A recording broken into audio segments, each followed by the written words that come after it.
საქართველოში არავინ არ ლანძღავს და არავინ არ ესხმის თავს უცხოელ დიპლომატებს. Პირიქით, ჩვენ ძალიან დიდ პატივს ვცემთ ურთიერთობებს. თქვა ოცნების საგარეო საქმეთა მინისტრმა 2 დღის წინ დიპლომატის დღის აღსანიშნავ ღონისძიებაზე. ელჩებისა და მაღალი დიპლომატიური წარმომადგენლების მიმართ თავდასხმებისა და შეურაცხმყოფელი კამპანიების შეხსენება არ გახდა საჭირო. პაპუაშვილი და კალაძე დღესვე წამოგვეშველდნენ და არადიპლომატიური, არაკორექტული და ცივილიზებულობის ზღვარს მიღმა მორიგი ბორცვები დაიპყრეს. ახალი არაფერი ხდება.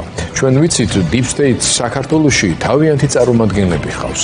ისინი უშუალოდ ხელმძღვანელობენ ძალადობრივ ჯგუფებს და სრულ კოორდინაციაში არიან მათთან. თუ როგორ უნდა იმოქმედონ? ძალიან სამწუხაროა, როდესაც ელჩი ამ ტიპის ქმედებებით არის დაკავებული. რა თქმა უნდა, ეს ყველანაირ დიპლომატიურ საქმიანობას ხდება. ის ჩვეულებრივი აკაცუკია. მეც ვერაფერს უწოდებ. განაცხადა ევროპულ მოდაზე აწყობილმა თბილისის მერმა, რომლის პასუხისმგებლობის ქვეშ მყოფ ქალაქში წინასწარ მოქალაქეების მიერ გაფრთხილებების მიუხედავად დანაშაულებრივი გულგრილობის გამო შენობების ნაწილები ცვივა და ადამიანებს ჭყლეთს.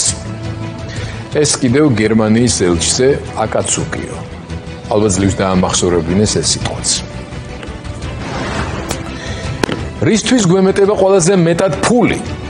განათლებაზე, ჯანდაცვაზე, სკოლების და სასწავლებლების ინფრასტრუქტურის განვითარებაზე, განადგურების ზღვარზე მყოფი კულტურული მემკვიდრეობის რეაბილიტაციაზე, არა რა თქმა უნდა, რეპრესიული რეჟიმის საცეცების გაზრდაზე და კვებაზე. სუსის დაფინანსება გასულ წელთან შედარებით მომავალ წელს კიდევ 13 მილიონით იზრდება. დინარაძის უწყებას 2026 წელს სახელმწიფო ბიუჯეტიდან 265 მილიონი ლარი ერგება.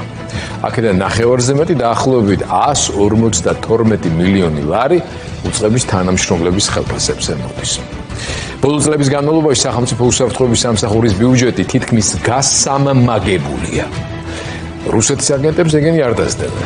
პირიქით, მათი მფარველობით და დავალებების შესრულებით არიან დაკავებული. ერთი კაცის დაცვის სამსახურისთვის კი ამ ხელაფული არამია. თუნდაც იმის გათვალისწინებით, რომ მთელი საქართველოს საჯარო სკოლებში მოსწავლეთა საკვებით უზრუნველყოფის პროგრამა სულ 60 მილიონი დაჯდებოდა. ესენი რომ სხვის კი არა, თუნდაც საკუთარი შვილების მომავალზე ფიქრობდნენ და ქვეყანას რუსული ჭაობისკენ არ ეკაჭებოდნენ. 2025 წლის ოქტომბრის ცვლილებები სერიოზულ შეშფოთებას იწვევს. საქართველოს მიერ ადამიანის უფლებათა საერთაშორისო ვალდებულებების შეუსრულებლობასთან დაკავშირებით და უნდა გაუქმდეს. ნათქვამია ეუთო ოდირის გადაუდებელ მოსაზრებაში.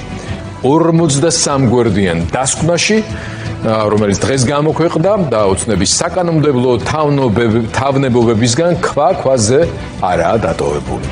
მაგრამ ეს დასკვნები მარტო იმათზე მოქმედებს, რომლებიც დასავლეთის სამართლებრივ სივრცისა და სტანდარტებში აპირებენ ცხოვრების გაგრძელებას.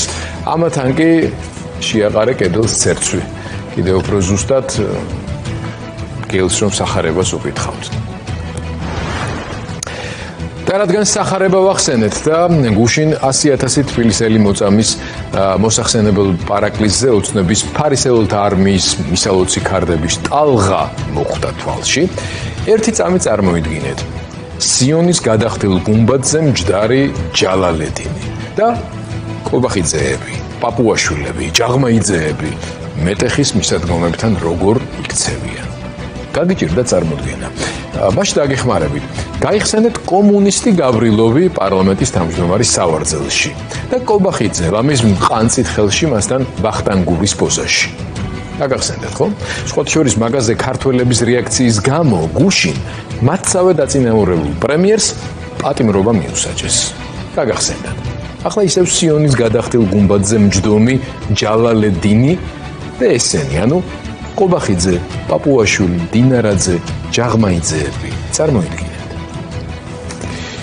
რადგან ფარისევლების მხილების ტალღაზე ვართ, ოცნების ეროვნული ღირებულებების და მისი ერთ-ერთი მთავარი მდგენელის და ჩემი აზრით განმსაზღვრელის, ქართველი დედისა და ზოგადად ქართველი ქალის მიმართ დამოკიდებულების ორდღიანი ქრონიკა მიმოვიხილოთ. მზია ამაღლობელის ადვოკატის მაია მწარიაშვილის განცხადებით ექსპერტიზის დასკვნის თანახმად პატიმარი ჟურნალისტის ტელეფონში გამოძიებისთვის საინტერესო ინფორმაცია არ მოიძებნა. ანუ ტელეფონში deep state-ი არ აღმოჩნდა. ქუთაისის სააპელაციო სასამართლოში, სადაც დღეს პროკურატურის პოზიცია მოისმინეს, წინა სხდომისგან განსხვავებით მზიას მინით შემოზღუდული სივრცის მიღმა ადვოკატებთან ერთად ყოფნის საშუალება აღარ მისცეს. ყველა წინა პროცესის მსგავსად უსამართლოდ რეპრესირებული ჟურნალისტი ქალი დღესაც არ დამჯდარა. მზიას ადვოკატები სააპელაციო სარჩელით პირველი ინსტანციის სასამართლოს 2 წლიანი გამამტყუნებელი განაჩენის გამართლებით შეცვლას მოითხოვა. განაჩენის ცვლილებას მოითხოვს პროკურატურაც, თუმცა მას ირაკლი დგებუაძისთვის სილის გაწვნის გამო ციხეში მყოფი ქალის პატიმრობის მინიმუმ 4 წლით გახანგრძლივება სურს. დღევანდელ სხდომაზე ქუთაისში რუსთავის ქალთა ციხიდან მზია ამაღლობელი ჩაიყვანეს. სახაროვის პრემიის მფლობელ ჟურნალის ამჯერად 3 მოსამართლისგან შემდგარი კოლეგია ასამართლებს. წინ კიდევ ერთი სხდომაა 18 ნოემბერს. მოსალოდნელია, რომ სწორედ ამ დღეს გამოცხადდება განაჩენი. მზია ამაღლობელი 10 თვეზე მეტია ციხეშია. საპროტესტო მოძრაობის აქტიური მონაწილე 9 შვილის დედა, პედაგოგი რუსიკო კობახიძე რეჟიმმა უკვე მეორე დააპატიმრა. გისოსებს მიღმა მან ამჯერად 3 დღე უნდა გაატაროს. ივანიშვილის ხელისუფლებამ ქალების შეურაცხყოფა თუ მათი დაკავება უკვე ნორმად აქცია. თუმცა ახალ მწვერვალებს აქაც იპყრობს. ამავე საბაბით დედაშვილს შეგახსენებთ წინა გადაცემაში ვსაუბრობდი ამაზე. რთული დასაჯერებელი იყო რომ ეს მოხდებოდა, მაგრამ მოხდა ხალხო, მოხდა. შვილს, დედაშვილს პარალელურ რეჟიმში მოუწევს სასჯელის მოხდა. 5 დღიანი პატიმრობა შეეფარდა ქალბატონ ფატი ბაგრატიას, ბაია მარგიშვილის დედას. ბაიას თავის მხრივ 14 დღიანი, 2 კვირიანი პატიმრობის ვადა ჯერაც არ ამოწურა. ის ზესტაფონის იზოლატორში იხდის სასჯელს. დედა მის გუშინდელ სასამართლო პროცესს, ან თავის სასამართლო პროცესს ვერ დაესწრო, რადგან შვილისთვის ზესტაფონში წამლების მისაწოდებლად იყო წასული თბილისიდან და ამას ყოველდღიურად აკეთებდა, რადგან ბაია ჯანმრთელობის გამოწვევები აქვს, ისე როგორც ქალბატონ ფატის. ემპათიისგან დაცლილმა რეჟიმმა ეს გარემოება რა თქმა უნდა არ გაითვალისწინა. მე მგონი სპეციალურადაც მოიქცა. ამ დღეების მანძილზე ვერ მოხერხდა ბაიას ზახესის იზოლატორში გადმოყვანა და უფრო მეტიც, მისი დედაც ახლა უკვე საპატიმროში.